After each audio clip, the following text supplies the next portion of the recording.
Firly Bahuri terbukti melanggar kode etik terkait pertemuannya dengan ex-Menteri Pertanian Syahrul Yassin Limpo atau YSL. Vonis tersebut dapat menambah panjang daftar perkara pidana yang menjeratnya. Dewan Pengawas Komisi Pemberantasan Korupsi atau Dewas KPK telah menyatakan mantan Ketua KPK Firly Bahuri terbukti melanggar kode etik dan pedoman perilaku. Firly dinilai telah melanggar pasal 4 ayat 2 huruf A atau pasal 4 ayat 1 huruf J dan pasal 8 ayat E Peraturan Dewas KPK nomor 3 tahun 2021. Meskipun Firly sendiri tidak menghadiri sidang pembacaan putusannya, tetapi ia tetap dikenakan sanksi berat dan diminta mengundurkan diri dari jabatannya. Menjatuhkan sanksi berat kepada terperiksa berupa diminta untuk mengajukan pengunduran diri bagi pimpinan KPK, kata Ketua Dewas KPK Tumpak Hatorangan Pangabean membacakan putusan di Gedung ACLC Jakarta Selatan Rabu 27 Desember 2023. Selain pertemuan dengan SYL, terdapat 2 pelanggaran kode etik dan pedoman perilaku lain yang dilakukan Firly. Pertama, Firly tidak melaporkan secara benar harta kekayaan di laporan harta kekayaan penyelenggara negara atau LHKPN. Kedua, soal sewa rumah di Jalan Kertanegara, Jakarta Selatan. Selain persoalan etik, Firly juga diketahui tengah menjalani proses pidana terkait dugaan pemerasan terhadap SYL.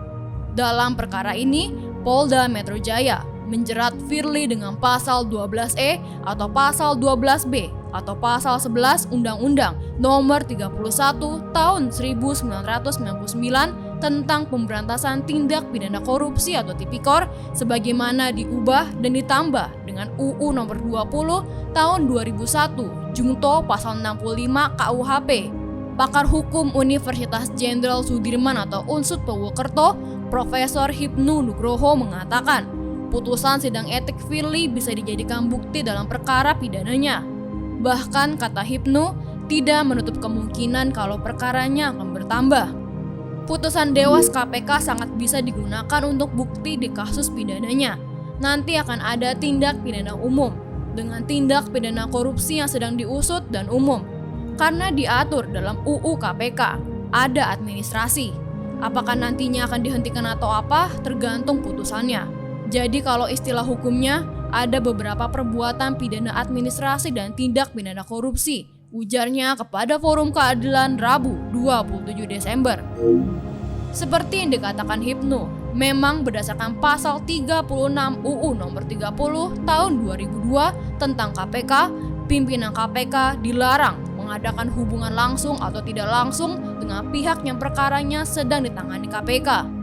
Sedangkan pasal 65 menyebut setiap anggota KPK yang melanggar ketentuan sebagaimana dimaksud dalam pasal 36 dipidana dengan pidana penjara paling lama 5 tahun. Hipnu juga mengkritik sikap Firly yang sering tidak hadir dalam proses sidang etiknya. Menurutnya Hipnu, tidak hadirnya Firly menunjukkan bahwa ia tak mengindahkan proses hukum. Saya melihat dia sebagai role model penegak hukum yang tidak mengindahkan penyelesaian proses hukumnya. Boleh dibilang sedikit meremehkan, ungkapnya.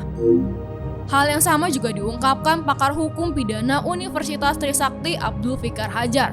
Fikar beranggapan, ketidakhadiran Firly merupakan siasat agar ia tidak dihukum etik. Firly ini selalu bersiasat agar tidak dihukum etik oleh Dewas.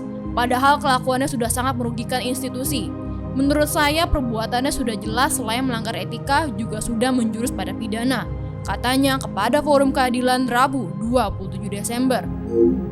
Menurut Fikar, keputusan Dewas KPK yang menjatuhi sanksi berat terhadap Firly dinilai sudah maksimal. Meskipun sebelumnya publik skeptis terhadap Dewas KPK yang selama ini seakan enggan menghukum etik Firly. Menurut saya putusan Dewas maksimal, merekomendasikan Firly untuk diberhentikan karena tindakannya sudah merugikan KPK, baik secara moral, dalam hal ini nama baik KPK maupun material, yaitu biaya yang digunakan untuk gaji dan pendidikannya, tutup Fikar.